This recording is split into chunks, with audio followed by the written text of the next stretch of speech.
Annabelle.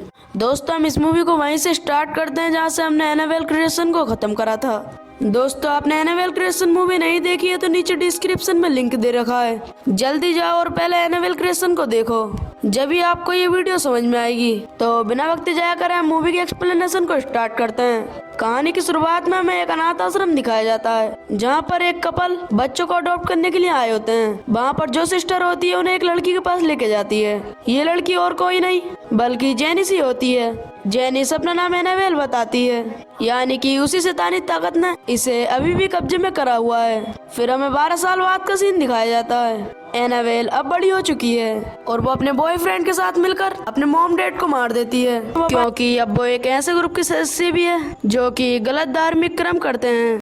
फिर हमें John और उसकी प्रेग्नेंट पत्नी मिया को दिखाया जाता है। जॉन अपनी पत्नी से कहता है कि उसे पिता बनने में डर लगता है, क्योंकि वो नहीं जानता अपनी जिम्मेदारी अच्छी तरीके से निभाएगा कि नहीं। इस बात से मिया नाराज होकर दूसरे कमरे में चली जाती है। जॉन भी उसके पास जाता है और उसे एक डॉल देता है जो अपने होने वाले बच्चे की डॉल कलेक्शन में ऐड करना चाहता है, और इस डॉल का नाम होता है एनाबेल डॉल। इस डॉल को देखकर मिया काफी खुश होती है। अब रात को जब मिया और जॉन सो रहे होते हैं तभी मिया को अपने पड़ोसी की चीखने की आवाज आती है। वो अपने पति जॉन को उठाती है। जॉन अपने पड़ोस वाले घर में जाता है। मिया भी उसके पीछे आ रही होती है और फिर जॉन घर से भागता हुआ बाहर आता है और उसके कपड़े खून से सने हुए होते हैं। मिया ये देखकर डर जाती है। जॉन मिया से कहता है कि तुम जल्दी जाओ और एम्बुलेंस को कॉल करो। मिया घर के अंदर एम्बुलेंस को कॉल करने के लिए आती है और तभी उसे दूसरे कमरे से आवाज आती है, मुझे तुम्हारी डॉल बहुत पसंद है। मिया जब पीछे देखती है तब उसे एक बिखरे बाल वाली लड़की दिखाई देती है जिसके हाथ में एनाबेल डॉल होती है, जो कि उसी रात जॉन ने मिया को गिफ्ट करी थी। मिया डर जाती है। ये लड़की और कोई नहीं होती है बल्कि जेनिस ही होती है, जो कि चल भी नहीं सकती थी। पर जब जैसे ही उसके अंदर एनाबेल की आत्मा आ गई तो वो चलने फिरने लगी और घर में कई हादसे होने के बाद जेनिस ने अपना घर छोड़ दिया। और जब वो दूसरा अनाथ आश्रम गई और उसने वहाँ पर अपना नाम एनाबेल रखा था, और आज भी जेनिस के अंदर एनाबेल की आत्मा है। अब जेनिस मिया के ऊपर चाकू से हमला करती है। यहाँ पर उसका बॉयफ्रेंड भी आ जाता है जो कि मिया पे हमला कर रहा होता है, और तभी जॉन आकर उसे रोकने की कोशिश करता है। और एक बार फिर से जेनिस का बॉयफ्रेंड मिया के ऊपर हमला करने के लिए भागता है, और लेकिन तब तक यहाँ पर पुलिस आ जाती है और वो जेनिस के बॉयफ्रेंड को गोली मार देती है। वहीं पर हमें जेनिस को दिखाया जाता है जो कि खुद की जान ले लेती है और उसके हाथ में वही एनाबेल डॉल होती है। जेनिस का खून एनाबेल की आंखों से अंदर जाता है, यानी कि फिर एक बार उसी शैतान ने एनाबेल डॉल के अंदर वास कर लिया है, जैसे आज से 24 साल पहले किया था। वहीं मिया कुछ दिनों बाद हॉस्पिटल से डिस्चार्ज होकर घर वापस आ जाती है। जब वो अपने घर पर एनाबेल डॉल को देखती है तो वो अपने पति जॉन से कहती है तुम इस डॉल को फेंक देना।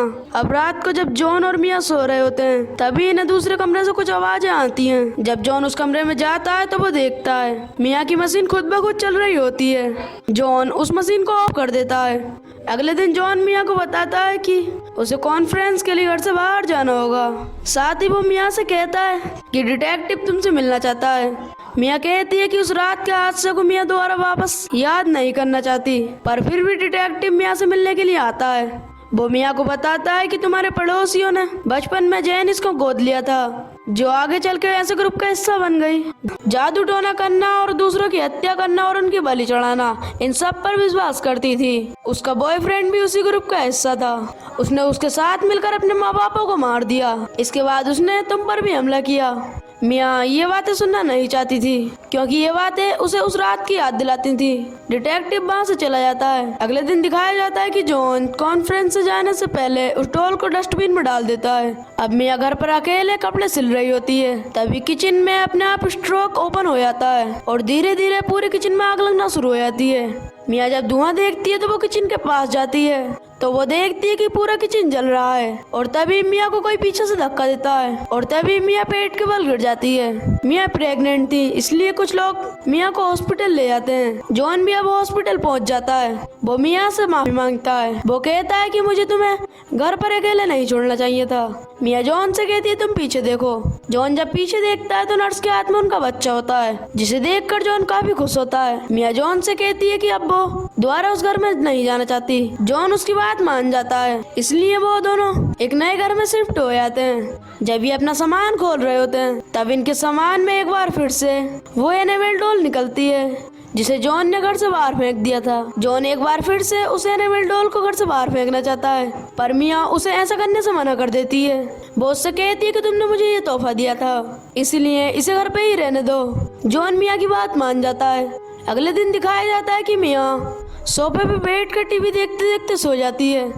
वहाँ पर उसकी बेटी भी होती है जो सो रही होती है, और तभी एक साया मियाँ की बेटी के पास से झांक कर निकल जाता है, जिससे मियाँ की बेटी जाग जाती है। और तभी मियाँ भी अपनी बेटी की आवाज सुनकर जाग जाती है और वो अपनी बेटी को घर से बाहर ले आती है। और जब वो घर से बाहर जा रही होती है तो वो सीढ़ियों पे देखती है तो बच्चे ड्राइंग बना रहे होते हैं। जब मियाँ वापस आ रही होती है तो वो देखती है वहाँ पर बच्चे नहीं होते हैं, पर उनकी ड्राइंग का पेपर होता है। तभी वो उस पेपर को उठाती है तो वो देखती है बेम में एक बच्चा लेटा होता है और सामने से एक ट्रक आ रहा है। जैसे जैसे वो सीढ़ियों के ऊपर जाती है तो उसे और पन्ने मिलते हैं और उन सभी में वही ड्राइंग होती है जो कि सबसे पहले मिली थी, पर हर एक ड्राइंग पेपर में ट्रक बच्चे की तरफ बढ़ रहा होता है और आखिरी पेपर में ट्रक बच्चे को उड़ा देता है। ये देख कर मियाँ काफी डर जाती है। वो अपने पति जॉन को सब कुछ बताती है, पर जॉन उसकी बातों पर विश्वास नहीं करता। वो उससे कहता है कि तुम्हें पुरानी बातों से बाहर निकलना होगा। अब जब रात को जॉन घर पर नहीं होता तो मियाँ अकेले ही डिनर कर रही होती है, साथ ही साथ वो म्यूजिक भी सुन रही होती है। डिनर के बाद म्यूजिक ऑफ करके वो जा रही होती है और तभी म्यूजिक अपने आप ही ऑन हो जाता है। मियाँ एक बार फिर से म्यूजिक ऑफ करती है और जैसे ही वो म्यूजिक ऑफ करती है उसे एक लड़की की आवाज आती है और वो लड़की कहती है कि मुझे तुम्हारी आत्मा चाहिए। ये आवाज पर्दे के पीछे से आ रही होती है। मियाँ धीरे धीरे पर्दे के पास जाती है और जैसे ही वो पर्दे के पास पहुँचती है और तभी पर्दा उस पर लिपट जाता है, जिस कारण मियाँ जमीन पर गिर जाती है और पर्दे के पीछे से एक बच्ची भागती हुई निकल जाती है। मियाँ किसी तरीके से उठ के जाती है और वो देखती है कि उसकी सिलाई मशीन अपने आप ही ऑन हो गई है और तभी वो सिलाई मशीन ऑफ करती है और तभी उसे सामने के कमरे में एक छोटी बच्ची दिखती है। मियाँ उससे पूछती है कि तुम कौन हो। वो बच्ची उसकी बात का जवाब नहीं देती और वो तेजी से उसकी तरफ बढ़ रही होती है और देखते ही देखते वो एक लड़की में बदल जाती है। मियाँ अपने आप को बचाने के लिए वो आंखों पर हाथ रख लेती है और वो लड़की तभी गायब हो जाती है। मियाँ ये सारी बातें जॉन को बताती है। जॉन उससे कहता है कि ये सब तुम्हारा वहम है, पर फिर भी वो मियाँ को चर्च ले आता है, जहाँ पर उससे फादर कहते हैं कि जिंदगी में जब भी मुश्किल वक्त आता है और उसका सामना हिम्मत से करना चाहिए, तभी तुम मुश्किल वक्त से निकल सकते हो। फादर की बात सुनकर मियाँ के अंदर हिम्मत आती है। वो चर्च से बाहर आते हैं। जॉन अपने काम पर चला जाता है और मियाँ घर वापस आ जाती है। वो अपनी बेटी को पालने में सुलाकर नीचे बेसमेंट में जाती है, जहाँ चारों तरफ सामान बिखरा हुआ होता है, जहाँ पर उसे अपनी बेटी का पालना भी दिखता है, जिसके अंदर उसे अपनी बेटी की रोने की आवाज आ रही होती है। मियाँ धीरे धीरे पालने की तरफ बढ़ती है और जैसे ही वो पालने के अंदर से कपड़ा हटाती है और तभी दूसरी तरफ से दो शैतानी हाथ आते हैं जो उसे पकड़ लेते हैं। मियाँ अपने आप को छुड़ाकर उस तरफ से भागते हुए लिफ्ट के अंदर आ जाती है और जब लिफ्ट ऊपर पहुंचती है और मियाँ लिफ्ट का दरवाजा खोलती है तो वो देखती है एक बार फिर से दरवाजा बेसमेंट की ओर खुला है। ये देखकर वो काफी परेशान हो जाती है।